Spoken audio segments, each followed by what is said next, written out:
Good afternoon. I'm Ann Gardiner, Director of the Strategy Division of Ecofys. As mentioned, Ecofys is a consultancy specialising in energy and climate change.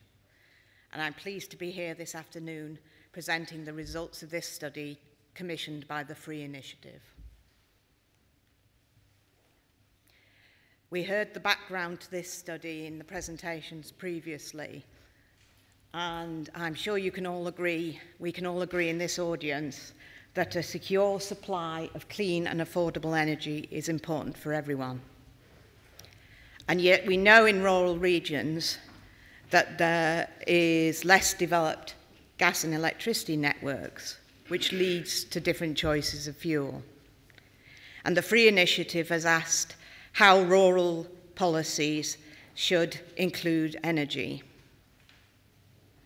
But to answer that question, you really need to know what energy is being used in rural regions now. And that was the reason for this study.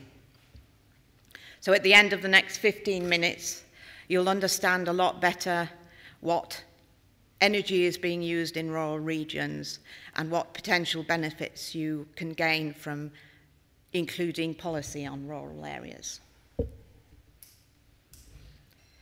So where are we now?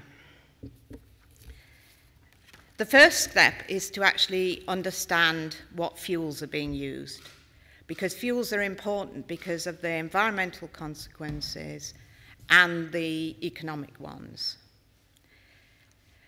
It would be really nice if all you did was download the data from Eurostat, but that's not possible. So this study did the analysis for the first time that shows you these results.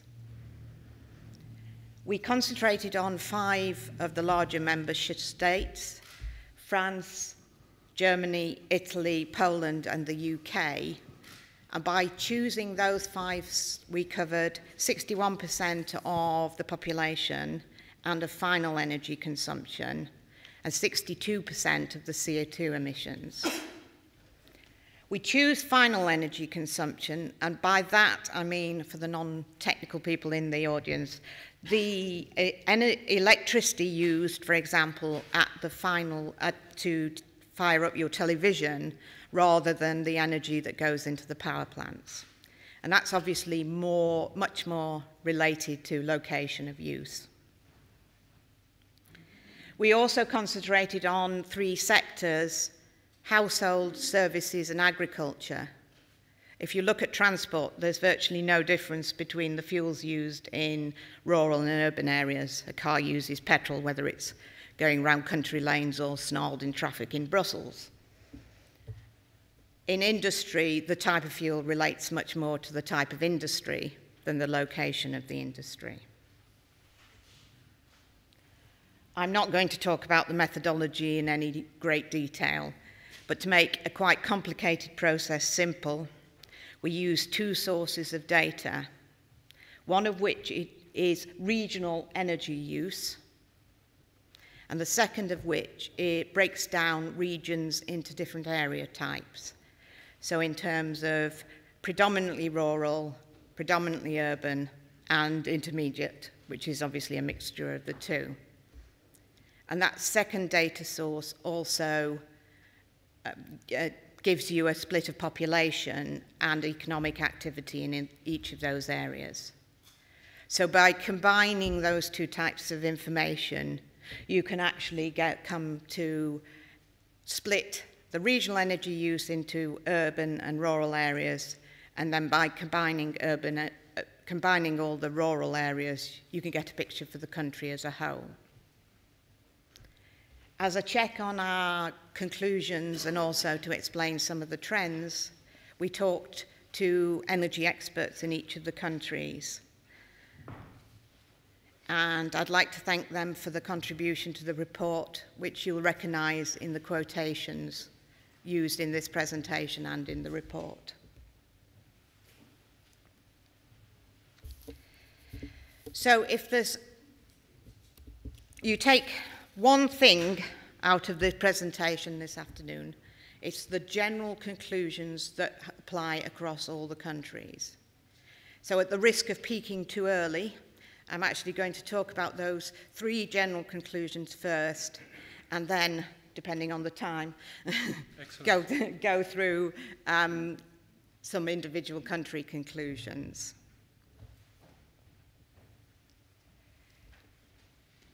So the first conclusion: specific policies aimed at rural areas, at energy use in rural areas, could bring environmental benefits and contribute to greenhouse gas emission reductions. Why do we say this? We say this because in rural areas, there are more of the higher carbon fuels in the fuel mixes.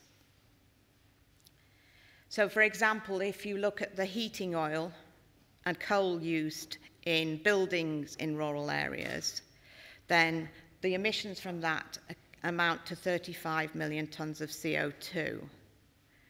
This is equivalent to about the emissions of 3,500 small towns, or, depending on your point of reference, 8 600 megawatt coal power plants.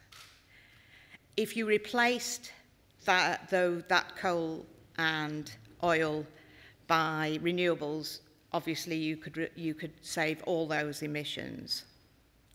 Even if you could replace them by lower carbon fuels, then you can also get emission reductions. And remember, here we're talking about only fuel replacement. So there may well be other benefits you can get in terms of efficiency of use of energy in rural areas.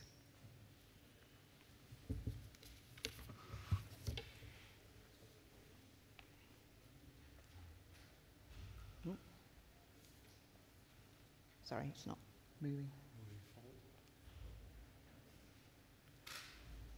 No? Did you move forward? Yeah? Ah, there you are. Thank you. So, second conclusion. There is good reason to give additional attention to energy use in poorer regions, including rural ones. As we've heard before, energy poverty is often associated with general poverty, and improving on energy in poverty can give you economic benefits, but also benefits such as health improvements. We looked mainly at the rural-urban split in this study, but we also, because rural regions are often associated with poorer regions, we also looked at the difference between richer and poorer areas. And we defined richer and poorer in terms of economic activity, gross added value. We found that you could also see differences in the fuel mix between these 2 types of areas. Again, the poorer areas were using more of the higher carbon fuels in their mix.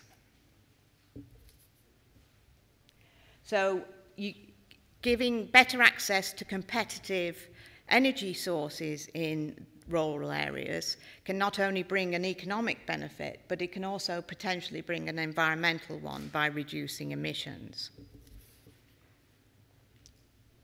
The third general conclusion from this study is that more focus on energy in agriculture can bring savings. In the 5 countries that we looked at, there were 75 million tonnes of CO2 emissions from agricultural energy use.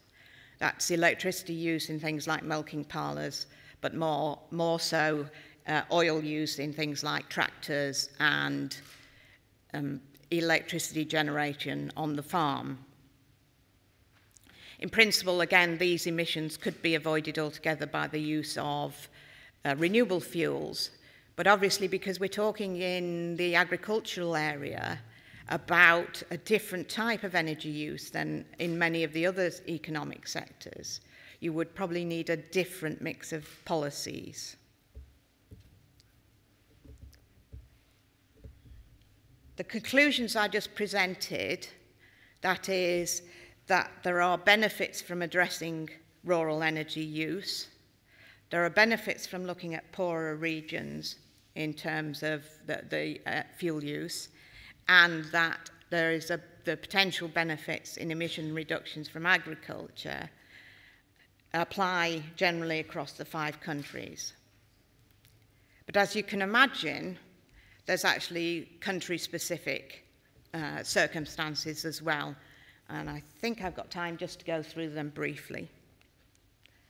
So in France, rural households use more fuel, oils, and less natural gas than urban households. And around 30% of the population in France actually lives in rural areas. Those households also use biomass more, and those 2 trends are actually indicative of a less developed gas network.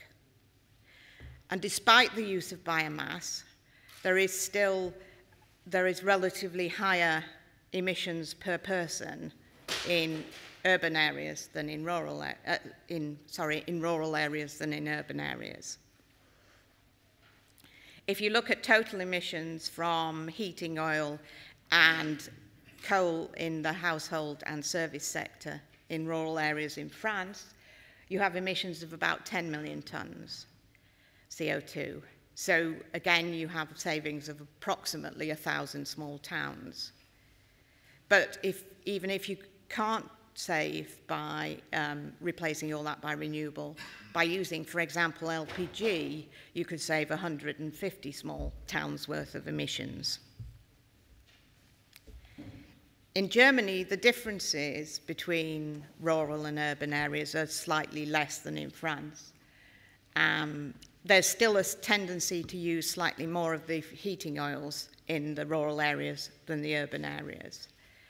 But even with the smaller differences, the overall potential in rural areas is still large. So you're still getting a potential fuel, by switching fuels, you potentially still get a saving of around 1,000 small towns. In Italy, it's the very remote rural regions that are most deprived of a centralised energy supply. And there are very few differences between rural and urban areas in terms of fuel mix. But agriculture in Italy produces around 40 million tonnes of CO2. That's energy use in agriculture, not emissions from crops or animals. So that it has a high potential to save emissions and help meet targets. Reducing this could equivalent to about 4,000 small towns. The potential in heating oil and coal in buildings is less in Italy than in France and Germany, about 2 million tonnes. Polish households predominantly rely on coal and municipal heat, also generated using coal. This is a very different position from in the other countries, but can be understood by the domestic supply of coal in Poland. If you look at the effect of economic activity, then you see the richer areas using more natural gas and the poorer areas using more coal. And a greater part of the areas with lower economic activities are in rural areas. This reliance on coal and to a certain extent heating oil also means that the potential is quite high in Poland, with about the same as France and Germany.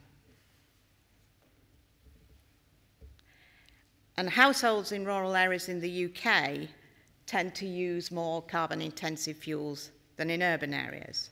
And actually the differences in the UK are much more pronounced than in the other countries in this study. Here you can see the fuel mix for households in the urban areas and the rural areas. And you can see in urban areas it's 76% gas, and in rural areas 33%, less than half. However, in the UK, less than 3% of the population actually live in the predominantly rural areas. There's obviously more of it in rural areas, but closer to larger cities. so that overall the potential is relatively limited, about 2 million tonnes. Now, in all these conclusions I've been talking about, I've only been talking about the potential for savings from substituting a small part of the fuel, or a larger part in some countries. And actually, there are more potential in all the regions than I've mentioned. So over the last 15 minutes, you've gained a clearer picture about energy use in rural regions in Europe. There's now a stronger evidence base on which to build policy to bring environmental and economic gains, and an understanding of the differences between countries. This comes at a very good time because of the discussions over the 2014 budget, which gives real opportunity to make some changes. And it's now over to you as policymakers and policy influencers to actually bring about those changes.